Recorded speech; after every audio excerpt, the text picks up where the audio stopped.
بسم اللہ الرحمن الرحیم۔ قرآن پاک صحیح مخارج کے ساتھ پڑھنے کے لیے ابتدائی قاعدہ ہے یہ مدنی قاعدہ، جو بآسانی آپ اپنے موبائل میں، آئی پیڈ میں، آئی فون میں بآسانی ڈاؤن لوڈ کر سکتے ہیں اور ایزیلی یہ آپ بآسانی پڑھ بھی سکتے ہیں۔ سبق نمبر 1 ہے جس کا نام ہے حروف مفردات۔ یہاں سے ہم اس کو پڑھنا اسٹارٹ کریں گے۔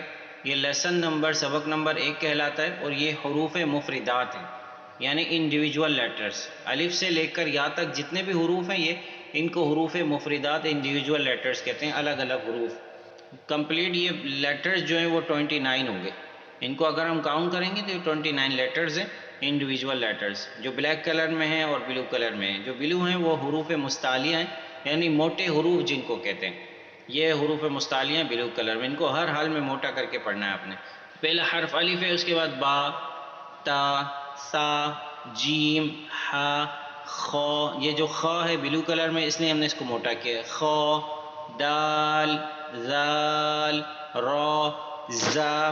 دال، زال اور را، زا میں تھوڑی سی کنفیوژن یہ ہوتی ہے کہ دال اور جو زال ہے اس کو جو ہے وہ اکثر کنفیوز ہو جاتے ہیں، زال کو زا، زا کو زال کر دیتے ہیں۔ جو دال کی شیپ میں آئے گا وہ زال ہے، اور جو را کی شیپ میں آئے گا وہ زا ہے۔ اس میں آپ نے یہ اچھے سے اس کی شیپ کو یاد رکھنا ہے۔ دال کی شیپ میں آئے تو زال اور را کی شیپ میں آئے تو زا۔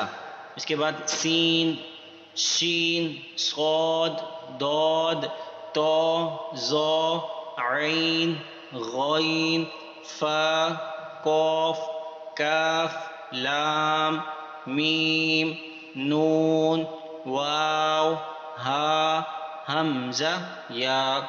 یہ ٹوٹل حروف ہیں 29، ان کو انڈیویجول لیٹرز کہتے ہیں۔ آج کا ہمارا لیسن 1 یہاں پر کمپلیٹ ہوا۔ یہ لیسن کے رولز ہیں 2 جو آج میں نے آپ کو بتایا۔ حروف مفردات 29، حروف مستعلیہ موٹے حروف 7۔ ان کو آپ یاد رکھیں، ان کو اچھے سے آپ پریکٹس کریں گے تو آپ کو قرآن کی یہ لیٹرز جب اچھے سے پروناؤنس کرنے آئیں گے تو آپ بآسانی قرآن کو اچھے سے پڑھ سکیں گے۔ اللہ حافظ۔